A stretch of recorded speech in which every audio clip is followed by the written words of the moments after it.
ناظرین، آج کے پروگرام میں ہمارے ساتھ ایک ایسی شخصیت تشریف رکھتی ہے جن کے تعارف پہ میں اگر پوری رات بھی گزار دوں تو ان کا تعارف اور ان کے کارنامے ختم نہیں ہو سکتے۔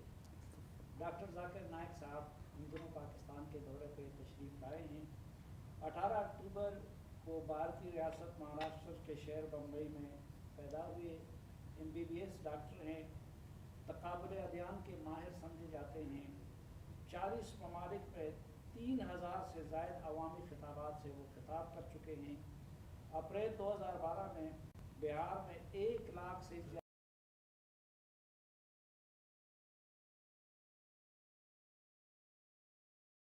مجموعے سے خطاب کا اعزاز حاصل کیا۔ 2017 میں انڈونیشیا اور ملائیشیا میں بھی ایک اسی طرح کا اعزاز انہوں نے حاصل کیا۔ انڈین ایکسپریس نے 100 بااثر ہندوستانی شخصیات کی جو ترتیب مرتب کی تو اس میں وہ 82 نمبر پہ آئے 2010 میں، اور 89 نمبر پہ آئے 2010 میں۔ جارج ٹاؤن یونیورسٹی کی مرتب کردہ کتاب میں دنیا کے 562 ترین شخصیات میں سے ان کا شمار ہوتا ہے۔ فیس بک پر ان کے فالوور 2375 بین الاقوامی ممالک میں ٹی وی خطابات ان کے اپنے ٹی وی جو ہے وہ ان کے خطابات نشر کرتے ہیں۔ پیس ٹی وی ان کا اپنا ایک ادارہ ہے جس جنوری 2006 میں اس کا آغاز ہوا اور سب سے زیادہ دیکھا جانے والا اسلامی چینل تصور کیا جاتا ہے۔ 2009 میں پیس ٹی وی نے اردو نشریات کا بھی آغاز کیا۔ اپریل 2011 میں بنگلہ زبان میں بھی نشریات کا آغاز کیا، اور دسمبر 2015 میں چائنیز زبان میں بھی نشریات کا آغاز کیا۔ سعودی عرب کے بادشاہ خادم حرمین شریفین نے انہیں دینی خدمات کے اعتراف میں 2015 میں کنگ فیصل بادشاہ نے ملک کے سب سے بڑے اعزاز سے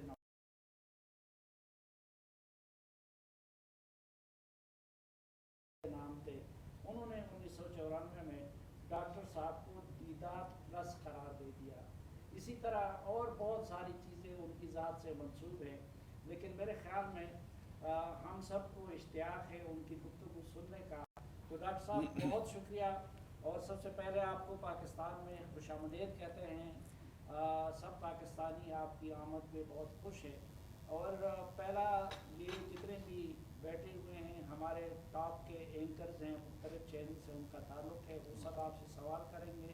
اور پہلا سوال میرا ہوگا کہ آپ کو کیوں ہندوستان چھوڑنا پڑا اور آپ نے کیوں ملائیشیا کا انتخاب کیا؟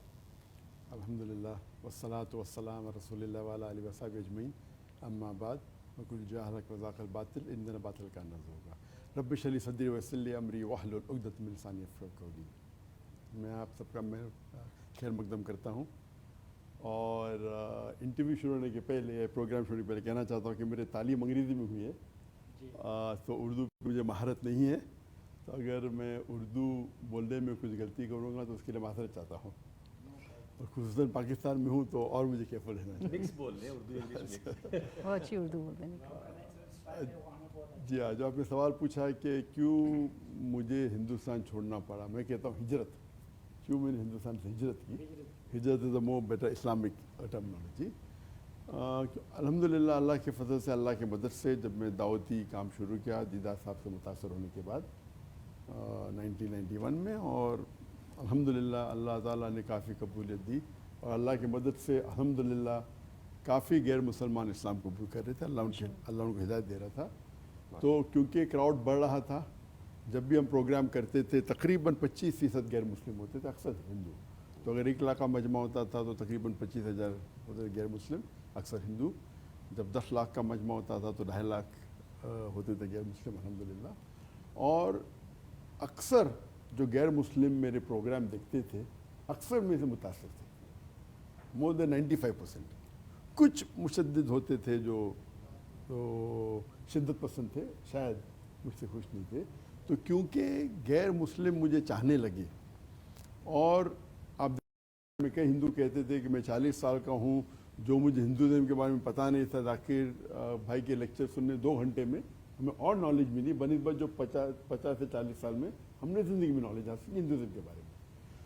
تو اگر ہندو مجھے نہیں چاہتے تھے تو شاید گورنمنٹ کو کوئی تکلیف نہیں ہوتی تھی. ہندو چاہنے لگے, اسلام کو قبول کرنے لگے, تو یہ گورنمنٹ کے ایجنڈا کے خلاف تھا, یہ جو نئی گورنمنٹ کی بات کر رہا ہوں. تو اسی لیے جب وہ ایک موقع تلاش کر رہے تھے تو 1 جولائی 2016 میں ڈھاکہ میں ایک بم دھماکہ ہوتا ہے جو ٹیررسٹ تقریباً 3-4 ٹیررسٹ 21 یا 22 فارنرز کی ہتیا کرتے ہیں.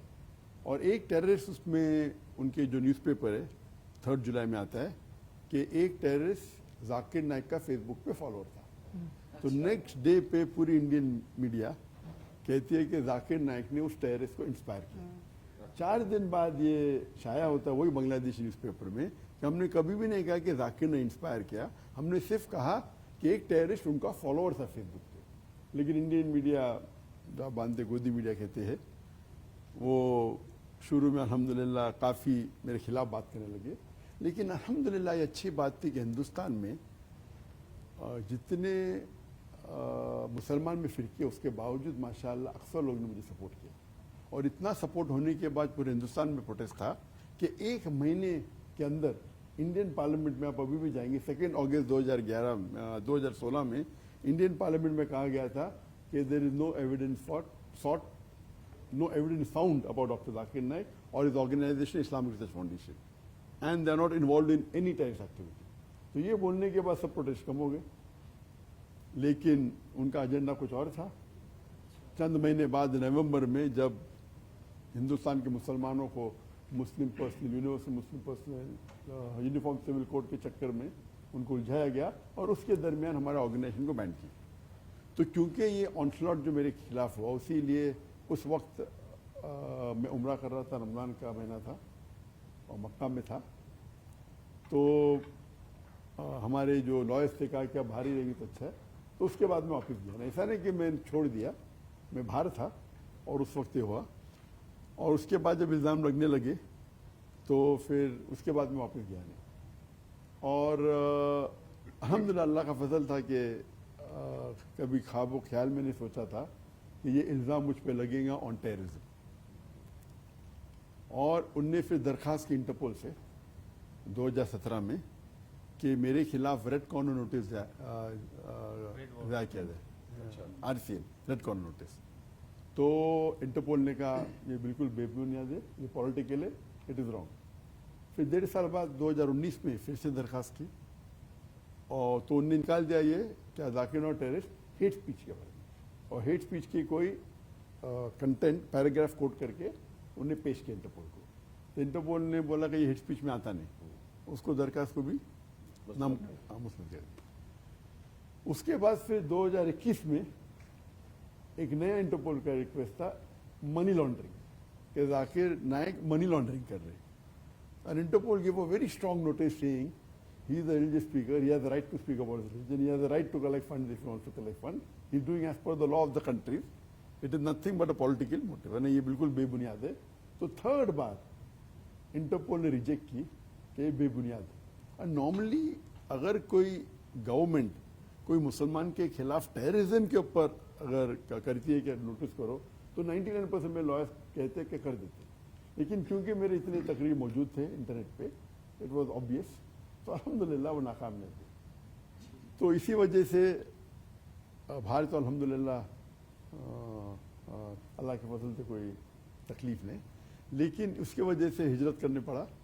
اور اللہ کے فضل سے تقریباً 15 ممالک, ان کے نام نہیں لوں گا, وہ چاہتے تھے کہ میں آ کے وہاں سیٹل ہو جاؤں تاکہ وہ مجھے سٹیزن شپ دے.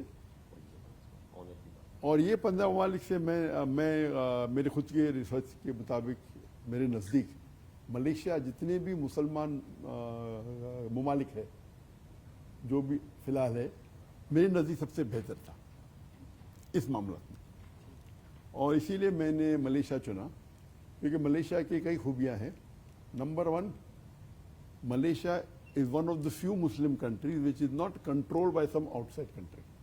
اکثر مسلمان ملک ہو, نام لینے کی ضرورت ہے, آپ سب جانتے ہیں, اکثر آلموسٹ آل وہ کچھ نہ کچھ فورن کنٹری انہیں کنٹرول کر رہا ہے. and mostly non-Muslim countries. So Malaysia